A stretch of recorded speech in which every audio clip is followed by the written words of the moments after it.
We were doing so well, and yet here we are. Warning to the one. Do not be late again. Now, perhaps I didn't explain myself very well in the beginning, and that would be my fault. For these beginnings where I am speaking to you, pay attention, lest you miss something important. There will come a time where these are not just stories, it's not just a reading. There will be a time where nothing will be as it seems. But there are rules, which I must follow. Nothing can be said. Not directly, at least. As I said last time, he enjoys his games. The games have rules. Rules that I follow. But you're not here for that right now. This will come in the future. Right now, the few of you have spoken, and I have listened. So, on to more fun matters. I believe we have a story to read. Yes? Tonight's story is the Russian sleep experiment. And for once, it starts somewhere other than Pennsylvania. Russian researchers in the late 1940s kept 5 people awake for 15 days using an experimental gas-based stimulant.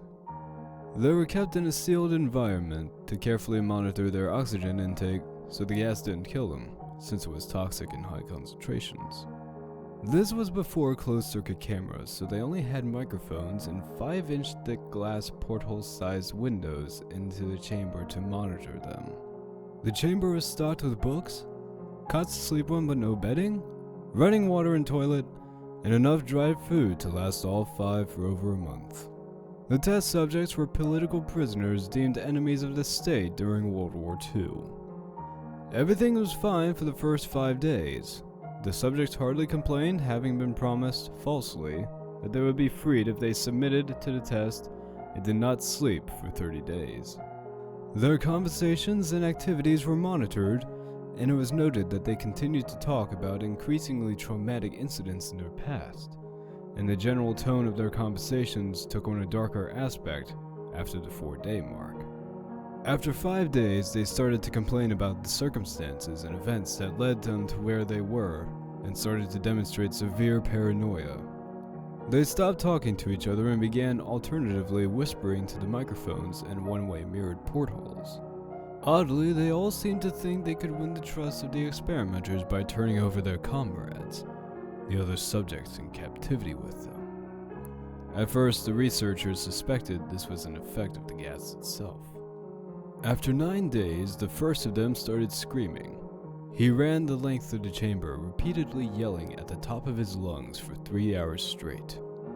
He continued attempting to scream, but was only able to produce occasional squeaks. The researchers postulated that he had physically torn his vocal cords. The most surprising thing about this behavior is how the other captives reacted to it. Or rather, didn't react to it. They continued whispering to the microphones until the second of the captives started to scream. The 2 non-screaming captives calmly took the books apart, pacing page after page over the glass portholes. The screaming promptly stopped. So did the whispering to the microphones. After 3 more days passed, the researchers checked the microphones hourly to make sure they were working, since they thought it impossible that no sound could be coming with 5 people inside. The oxygen consumption in the chamber indicated that all 5 must still be alive. In fact, it was the amount of oxygen 5 people would consume at a very heavy level of strenuous exercise. On the morning of the 14th day, the researchers did something they said they would not do to get a reaction from the captives. They used the intercom inside the chamber, hoping to provoke any response from the captives they were afraid were either dead or vegetables. They announced, "We are opening the chamber to test the microphones. Step away from the door and lie flat on the floor or you will be shot. Compliance will earn one of you your immediate freedom." To their surprise, they heard a single phrase in a calm voice respond, "We no longer want to be freed." Debate broke out among the researchers and the military forces funding the research.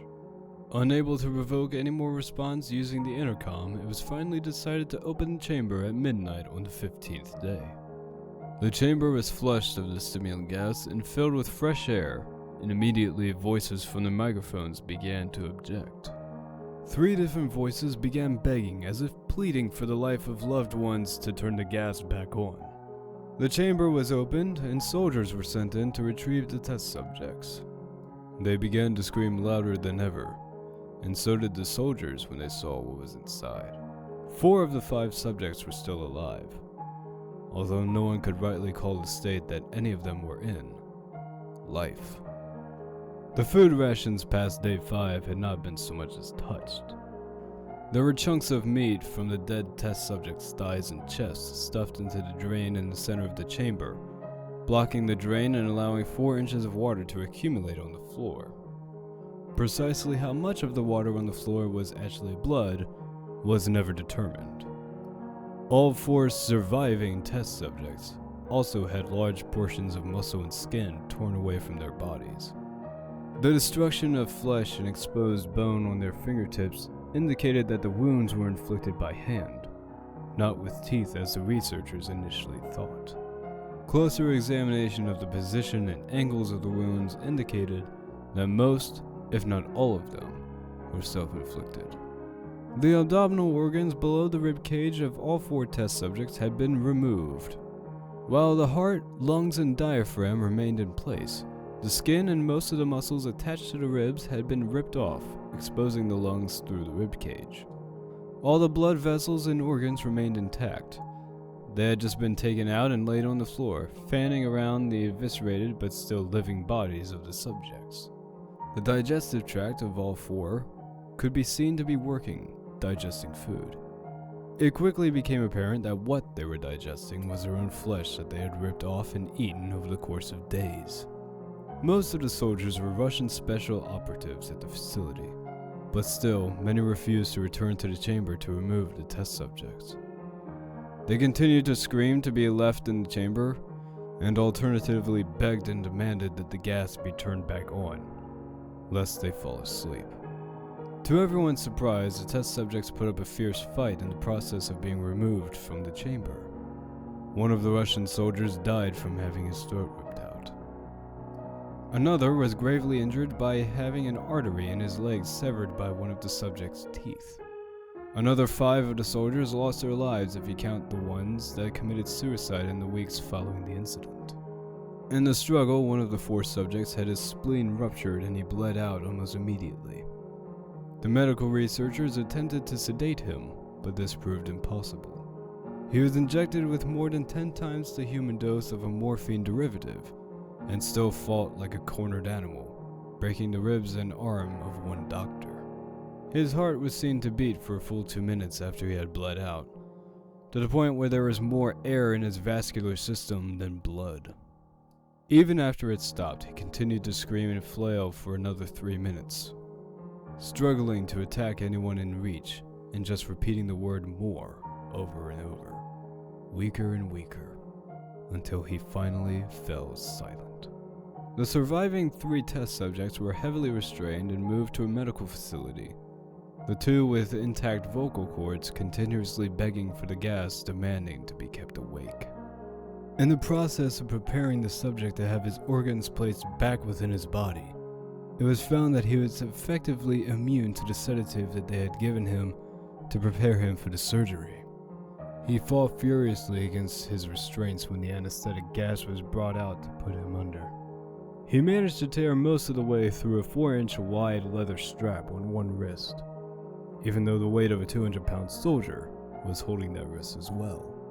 It took only a little more anesthetic than normal to put him under, and the instant his eyelids fluttered and closed, his heart stopped. In the autopsy of the test subject that died on the operating table, it was found that his blood had tripled the normal level of oxygen. His muscles that were still attached to his skeleton were badly torn, and he had broken 9 bones in his struggle to not be subdued.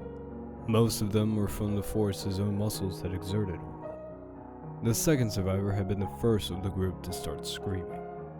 With his vocal cords destroyed, he was unable to beg or object to surgery, and he only reacted by shaking his head violently in disapproval when the anesthetic gas was brought near him. He shook his head yes when someone suggested, reluctantly, they try the surgery without anesthetic, and did not react for the entire 6-hour procedure of replacing his abdominal organs and attempting to cover them with what remained of his skin. The surgeon presiding stated repeatedly that it should be medically possible for the patient to still be alive. One terrified nurse assisting the surgery stated that she had seen the patient's mouth curl into a smile several times whenever his eyes met hers.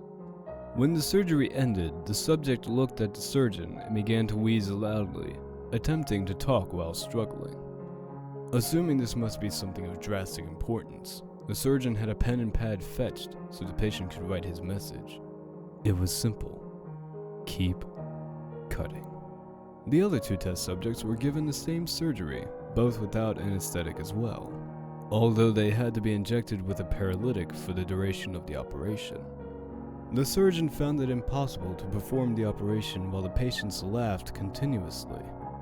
Once paralyzed, the subjects could only follow the attending researchers with their eyes. The paralytic cleared their system in an abnormally short period of time, and they were soon trying to escape their bonds. The moment they could speak, they were again asking for the stimulant gas. The researchers tried asking why they had injured themselves, why they had ripped out their own guts, and why they wanted to be given the gas again. Only one response was given: I must remain awake. All 3 subjects' restraints were reinforced and they were placed back into the chamber, awaiting determination as to what should be done with them. The researchers, facing the wrath of their military benefactors for having failed the stated goals of their project, considered euthanizing the surviving subjects. The commanding officer, a former KGB agent, instead saw potential and wanted to see what happened if they were put back on the gas. The researchers strongly objected, but were overruled. In preparation for being sealed in the chamber again, the subjects were connected to an EEG monitor and had their restraints padded for long-term confinement.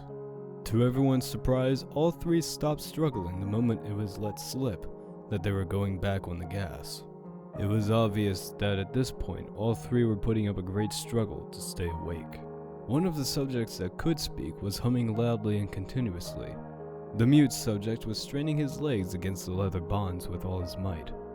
First left, then right, then left again, for something to focus on. The remaining subject was holding his head off his pillow and blinking rapidly. Having been the first to be wired for EEG, most of the researchers were monitoring his brainwaves in surprise. They were normal most of the time, but sometimes flatlined inexplicably. It looked as if he were repeatedly suffering from brain death before returning to normal. As they focused on papers scrolling out of the brainwave monitor, only one nurse saw his eyes slip shut at the same moment his head hit the pillow. His brainwaves immediately changed to that of a deep sleep, then flatlined for the last time, as his heart simultaneously stopped. The only remaining subject that could speak started screaming to be sealed in now. His brainwaves showed the same flat lines as the one who just died from falling asleep. The commander gave the order to seal the chamber with both subjects inside, as well as 3 researchers. One of the named 3 immediately drew his gun and shot the commander point blank between the eyes, then turned the gun on the mute subject and blew his brains out as well. He pointed his gun at the remaining subject, still restrained to a bed, as the remaining members of the medical and research team fled the room. I won't be locked in here with these things, not with you! He screamed at the man strapped to the table. What are you? He demanded. I must know. The subject smiled. "Have you forgotten so easily?" the subject asked. "We are you. We are the madness that lurks within you all, begging to be free at every moment in your deepest animal mind. We are what you hide from in your beds every night. We are what you sedate into silence and paralysis when you go to the nocturnal haven where we cannot tread." The researcher paused, then aimed at the subject's heart and fired. The EEG flatlined as the subject weakly choked out, "So nearly free."